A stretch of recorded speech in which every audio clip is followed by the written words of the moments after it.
Student को मार दिया गया था, क्लास में घुसा था और दर दर दर दर दर दर गोली से भून दिया था सबको।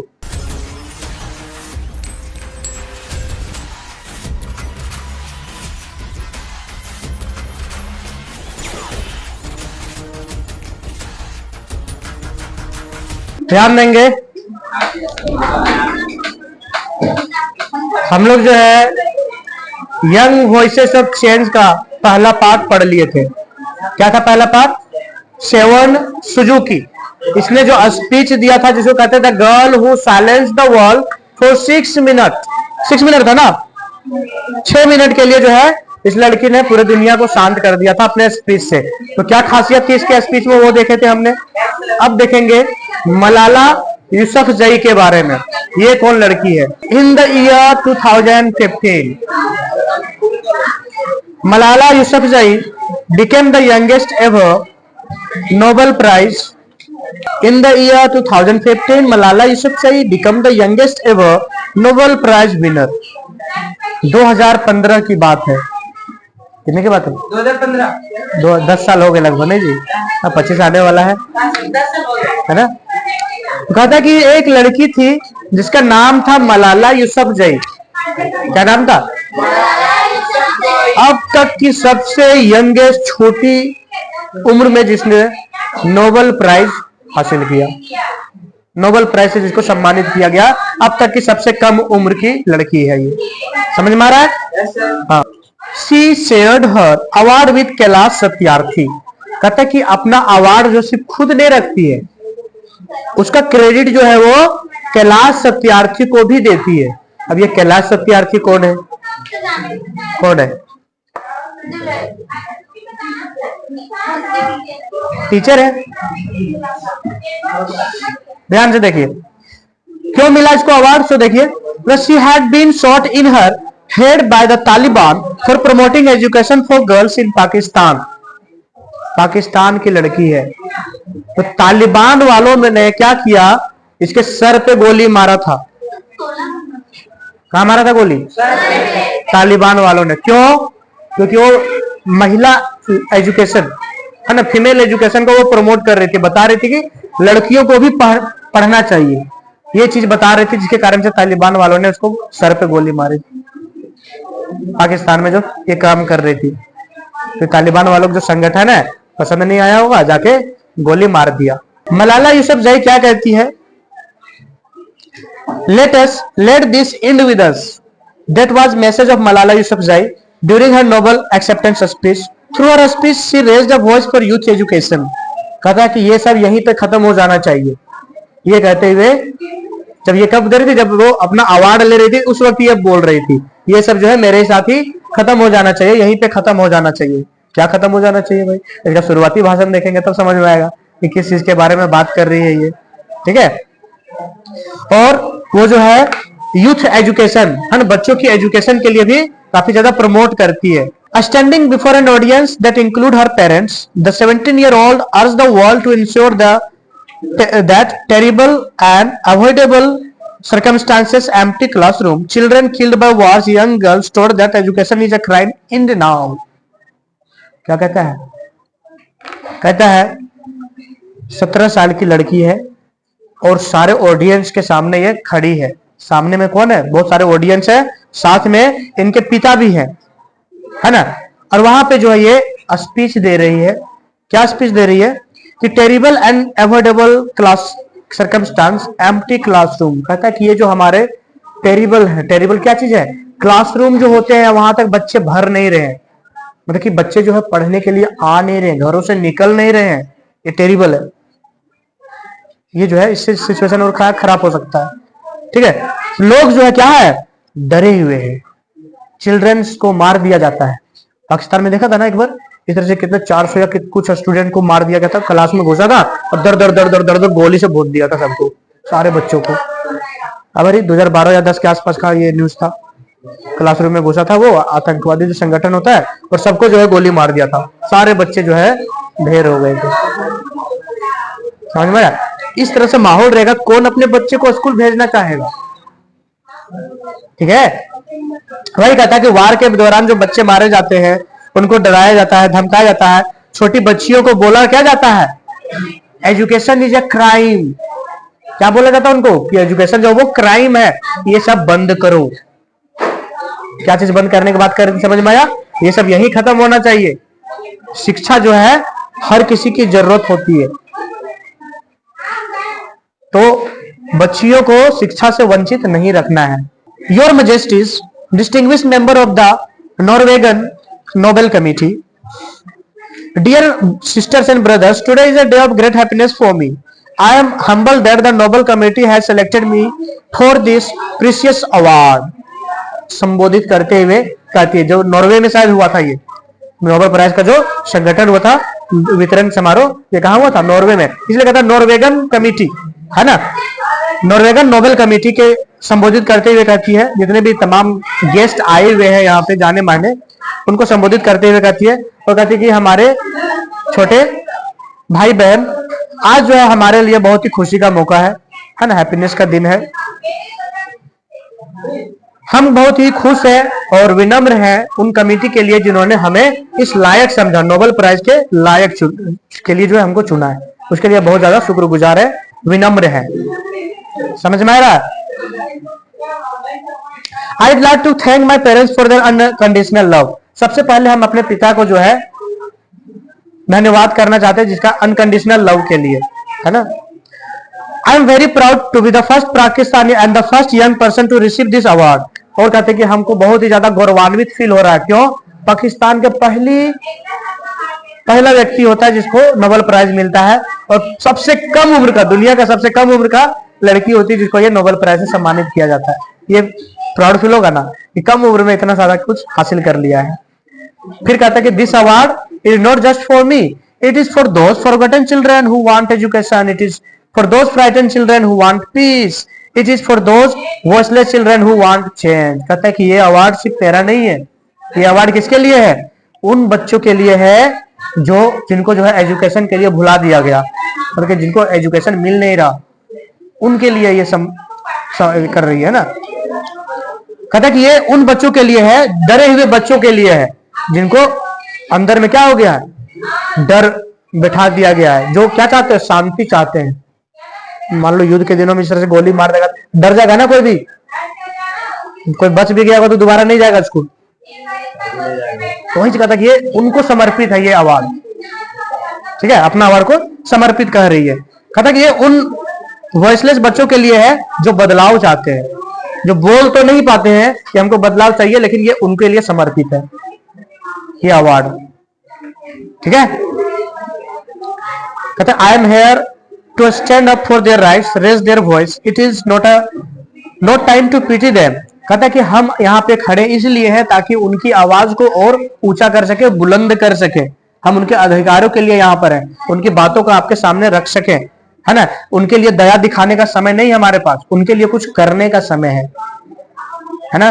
दया कर दिया, शोक मना लिया, क्या हो जाएगा? कुछ होगा? क्या बदलाव कुछ आएगा? फिर से वही आएगा, फिर से कर देगा। तो उनके लिए क्या कर सकते हैं आप? उसके लिए, उन बच्चों के लिए, इसलिए हम यहाँ पर हैं, उनकी आवाज बनकर हम खड़ा है। It is time to take action so it becomes the last time that we could see a child deprived from education. कहता है कि ये आखिरी वक्त होना चाहिए, ऐसा एक्शन लीजिए जिसके कारण से ये ऐसा कभी ना हो दोबारा कि कोई भी बच्चे एजुकेशन से वंचित हो जाए, एजुकेशन जो हर किसी को मिल जाए, ऐसा होना चाहिए। ये आखिरी वक्त होना चाहिए जब हम भाषण दे रहे, इसके बाद दोबारा होना नहीं चाहिए कि कोई भी बच्चे एजुकेशन से दूर रहे।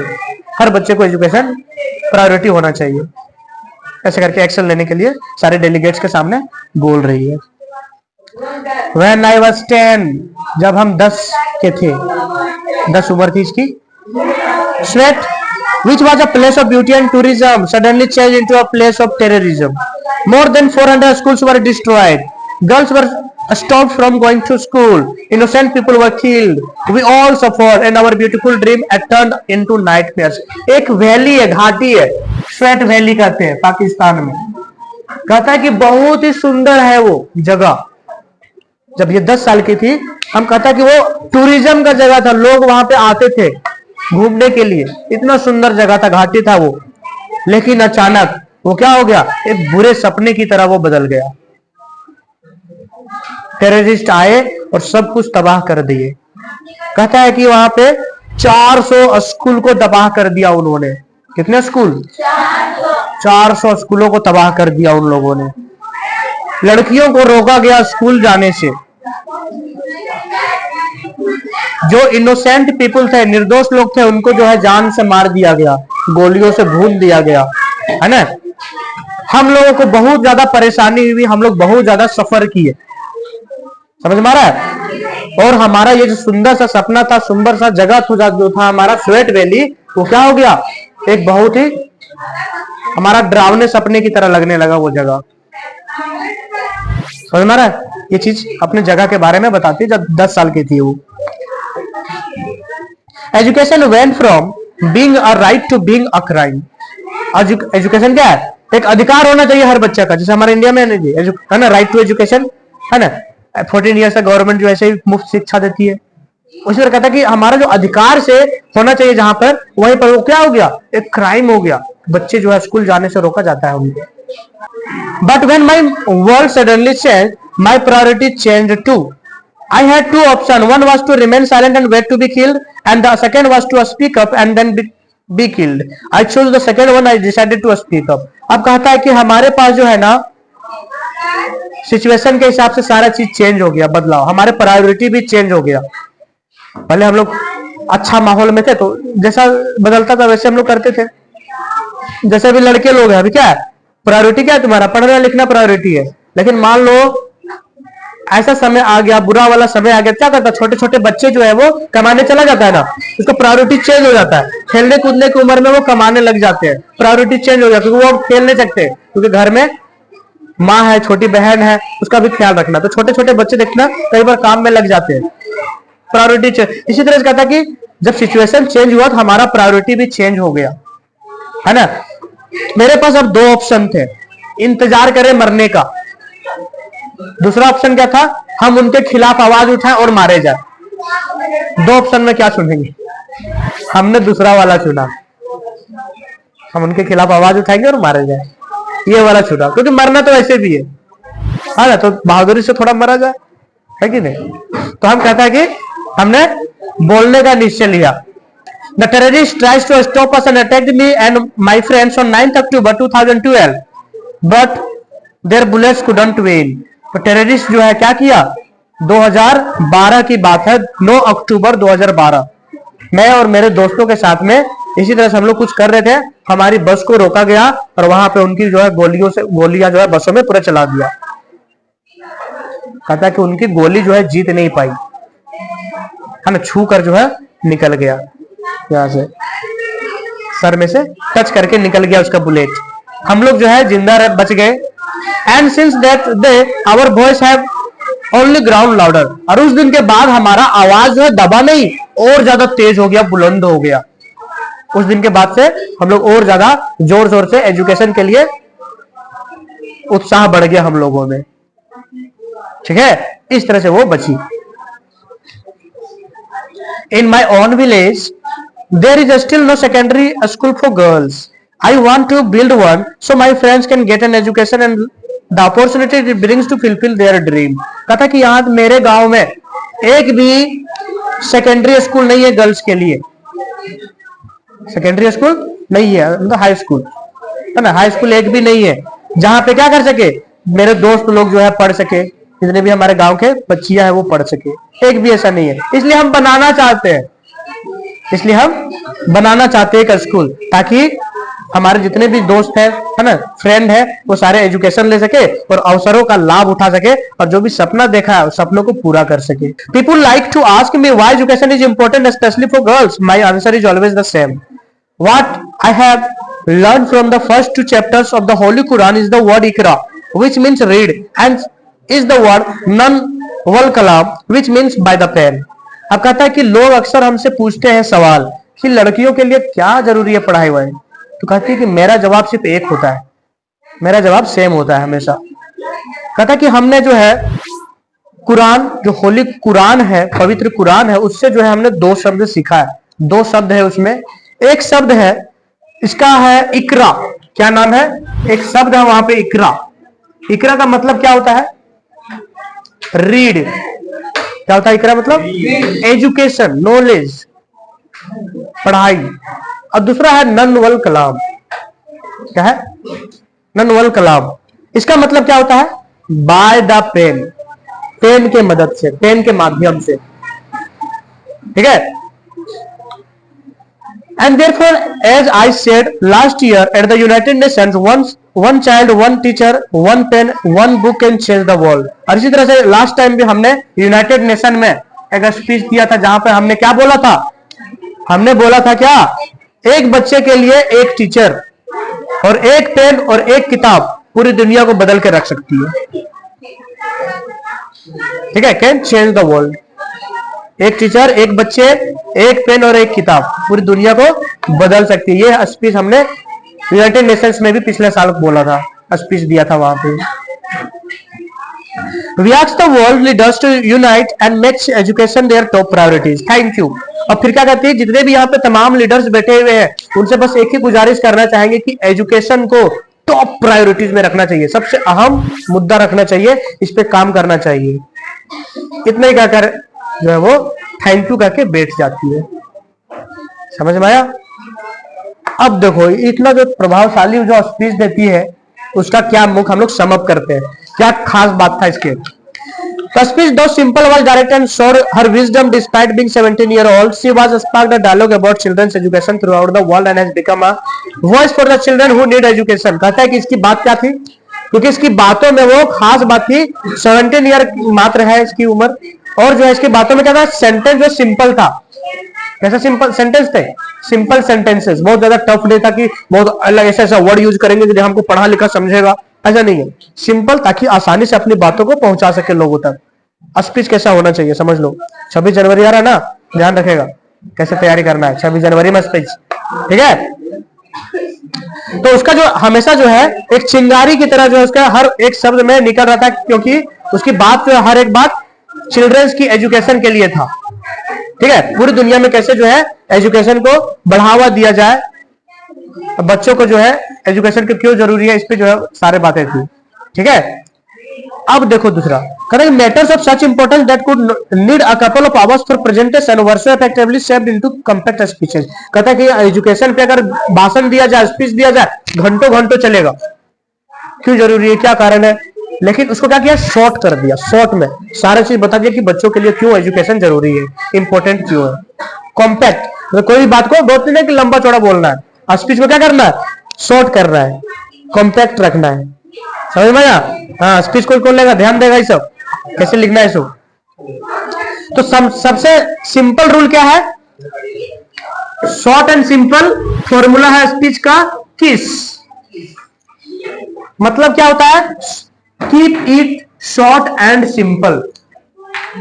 क्या करना है? शॉर्ट रखना है और शब्दों को सिंपल रखना है। ये फॉर्मूला है स्पीच का, keep it short and simple. Short रखना है, स्पीच को बहुत लंबा चौड़ा भी नहीं करना है, और कम शब्दों में प्रभावशाली अपना जो बात पहुंचाना वो पहुंचाना है। सिंपल रखना है अपनी बातों को। Correct, keep your sentences short, your grammar simple.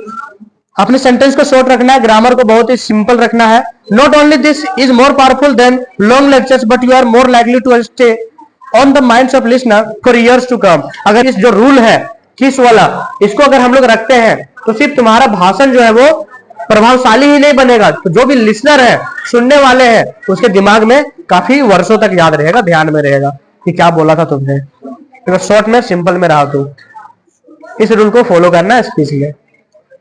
समझ में आया? तो दिस वाज द चैप्टर